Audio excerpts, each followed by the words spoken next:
Hello students, हमने BA BSc का maths ordinary differential equation जो सेमेस्टर सेकंड का मैथ है स्टार्ट करा था, जिसका हमने चैप्टर नंबर फर्स्ट स्टार्ट करा था एग्जैक्ट डिफरेंशियल इक्वेशन। तो जिसकी हमने 1.6 तक कंप्लीट कर ली थी। तो इसकी लास्ट एक्सरसाइज है इस चैप्टर की। इसकी हम ये रूल हम इसमें क्या स्टडी कर रहे थे, हम एग्जैक्ट हमें डिफरेंशियल इक्वेशन गिवन होती थी, हमें उसका सॉल्यूशन फाइंड आउट करना होता था। और एग्जैक्ट डिफरेंशियल इक्वेशन कैसे होती थी कि सबसे पहले हमें एक इक्वेशन गिवन होती थी M D x plus N D Y form की। वो एग्जैक्ट कब होती थी, जब curly M by curly Y equal हो curly N by curly x के। और अगर एग्जैक्ट नहीं होती थी तो हम एक इंटीग्रेटिंग फैक्टर स्टडी करा हमने कि क्या होता था कि एक ऐसा फंक्शन एक्स और वाई का कि हम उसको गिवन इक्वेशन से मल्टीप्लाई करें, then it becomes an exact equation बन जाए।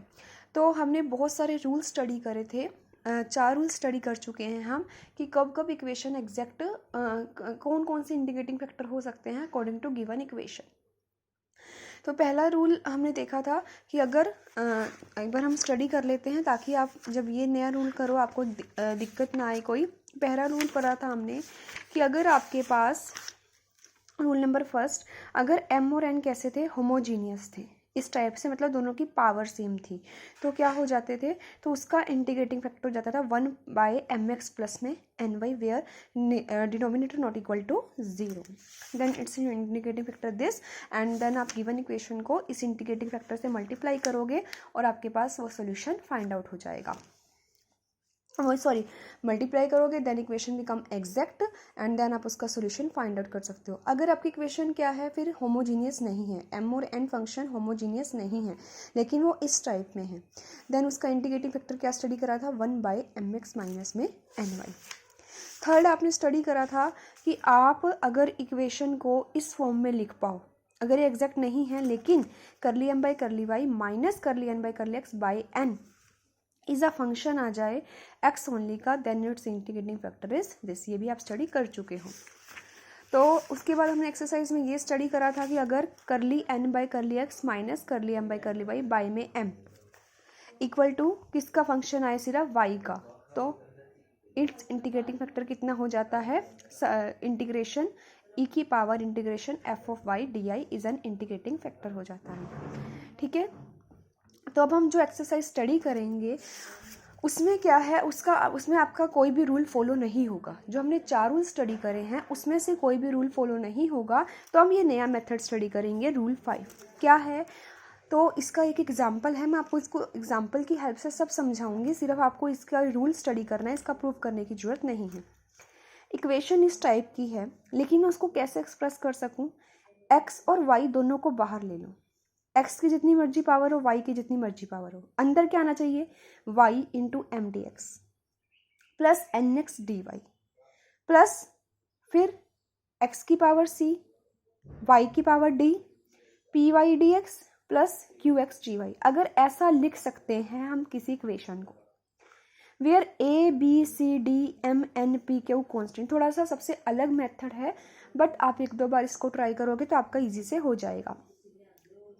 And m by n not equal to p by q, then x की पावर अल्फा y की power beta is an integrating factor where alpha और beta, तो integrating factor क्या होगा, x की power alpha और बीटा। और अल्फा और बीटा कैसे चूज करने हैं हमने, alpha a plus alpha plus 1 by m equals to b plus beta plus 1 by में n, and c plus alpha plus 1 by p equal to d plus beta plus 1। तो आपको ना इसको मैं क्वेश्चन से समझाती हूँ तब आपको ज़्यादा क्लियर होगा ये रूल। फिर हम रूल को साथ साथ कंपैरिजन करेंगे। देखो, तो सबसे पहले मैं इस क्वेश्चन को देखती हूँ क्या ये एग्जैक्ट है। करली एम बाई करली वाई निकाला, करली एन बाई करली एक्स निकाला, नॉट इक्वल आए तो आपकी गिवन इक्वेशन एग्जैक्ट नहीं है।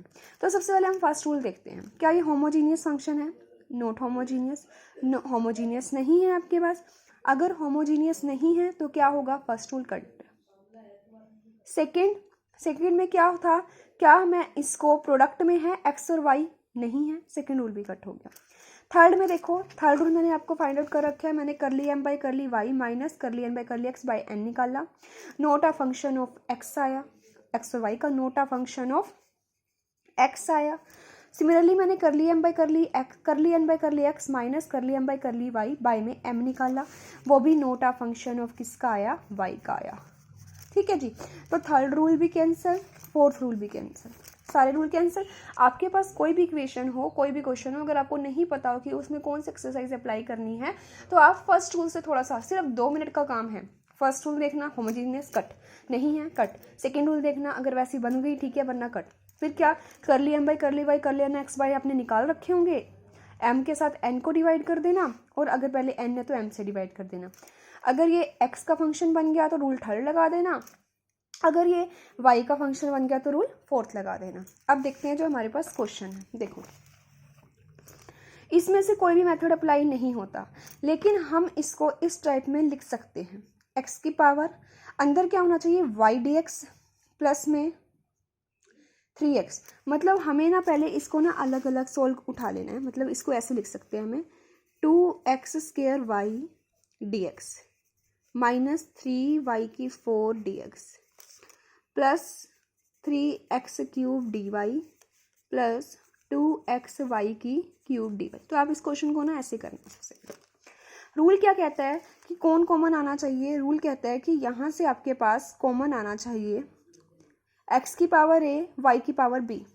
अब इसमें x a b कुछ भी हो सकते हैं, एम एन आर कॉन्स्टेंट्स हैं, ये आपके 0 भी हो सकते हैं, कुछ भी हो सकते हैं, a b, कोई वो फर्क नहीं पड़ता।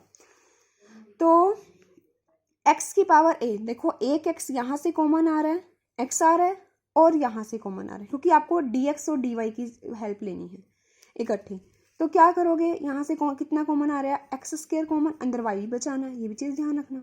x² कॉमन आ गया तो अंदर बचा 2y dx, ये बचा, प्लस में कितना बचा, 3x² कॉमन आ गया, 3x dy, ये बच गया। ठीक है, अब प्लस में कौन कॉमन लेना है, y। आपने यहाँ से देखो ये वाला और ये वाला फैक्टर उठा लिया, अब एक dx dy वाला लेना है। तो यहाँ से कौन कॉमन आ रहा है, यहाँ से कॉमन आ रहा है y³। ठीक है जी, यहाँ से y³ कॉमन आ गया आपका, तो अंदर क्या बचा, अंदर आपका बच गया -3y dx और यहाँ से प्लस 2x dy। लो बन गई। इसको मैं लिख सकती हूँ साथ में y की 0, यहाँ लिख सकती हूँ मैं x की 0, लिख सकती हूँ ये चीज़। देखो ये फॉर्म बन गई आपके पास, x² 2y dx plus 3x dy plus y³ minus 3y dx plus 2x dy, ये आपकी फॉर्म बन गई। तो देखो जहाँ भी आपके 4 मेथड अप्लाई नहीं होंगे, आपको यही मेथड अप्लाई करना है, which is the form of this. आपको ये फॉर्म बहुत इंपॉर्टेंट है, इसको याद रखना कि ये फॉर्म क्या है। अब x की पावर a मतलब 2, y की पावर b मतलब 0, b कितना है 0, फिर यहाँ से m 2, n 3, c क्या होता है, c होता है आपके पास x की पावर, यहाँ पर c भी कितना आ रहा है यहाँ पर 0, d कितना हो जाएगा 3, फिर उसके बाद p ये वाला, फिर क्या हो, कोफिशिएंट सीधी से a b c d m n p q, यहाँ से ये सारे कोफिशिएंट निकल गए। अब आपको ये इंटीग्रेटिंग फैक्टर फाइंड आउट करना है, ये है इसका इंटीग्रेटिंग फैक्टर। और एक चीज़ और इस मेथड से सिर्फ आपको एक बार ध्यान रखना है कि इसका इंटीग्रेटिंग फैक्टर यहाँ से बहुत इजी से निकल जाता है।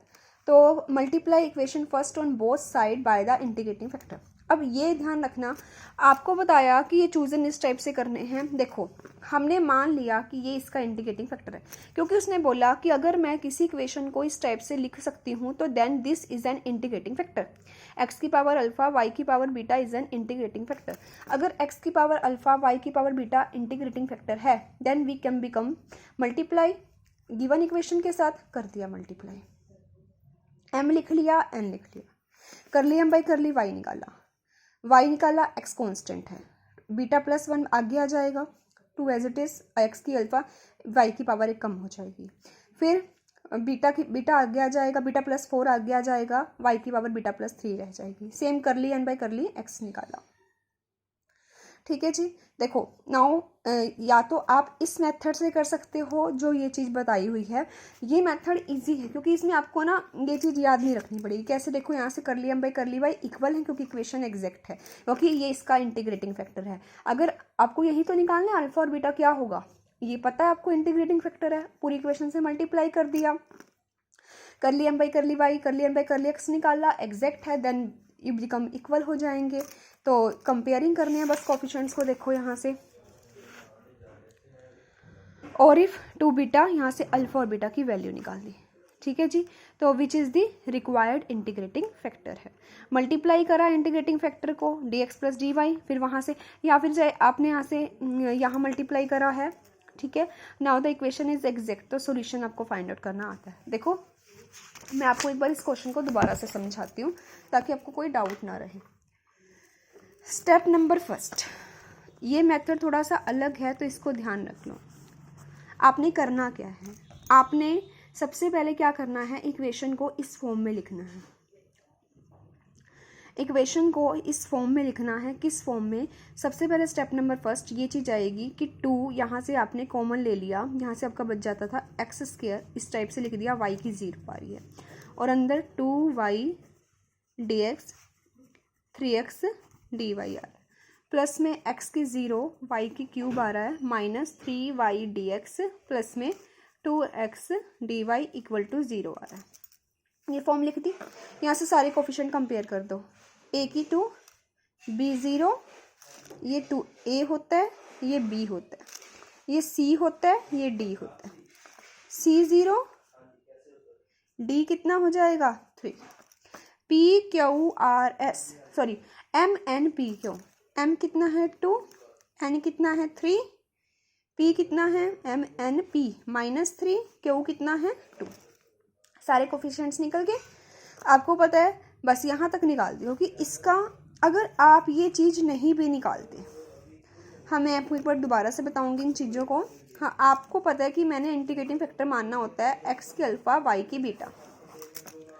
अगर ये इसका इंटीग्रेटिंग फैक्टर है देन हम जब पूरी इक्वेशन को इससे मल्टीप्लाई करेंगे, हमने मान लिया कि इसका इंटीग्रेटिंग फैक्टर ये है तो एग्जैक्ट बन जाएगी। यहाँ से देखो उन्होंने सोल्व करा, मल्टीप्लाई करा, सोल्व करा, ठीक है। तो यहाँ से अल्फा और बीटा की वैल्यू आ गई। Multiply equation first by integrating factor, now equation third is exact, exact है तो आप इसका सॉल्यूशन इजी से फाइंड आउट कर सकते हो। हाँ जी, अगर आप कहो कि ये वैल्यू हम ना ही लिखें, ये निकालने की जरूरत नहीं है, तो आपको इस चीज़ की बस आपको यहाँ तक करना क्यों ज़रूरी है, क्योंकि अगर कोई इक्वेशन इस टाइप की बनेगी तभी हम उसका इंटीग्रेटिंग फैक्टर ये ले सकते हैं, ठीक है। और यहाँ m by N not equal to P by Q होना चाहिए, वो मैंने ट्राई बता दिया कि m by N not equal to P by Q है। तो सिर्फ देखो ये सबसे एक तरह से देखा जाए सबसे इजी मेथड है। क्यों? सबसे पहले फर्स्ट ऑफ ऑल चेक कि क्या मैं इस इक्वेशन को इस टाइप से लिख सकती हूँ, बस लिख पाई, डन।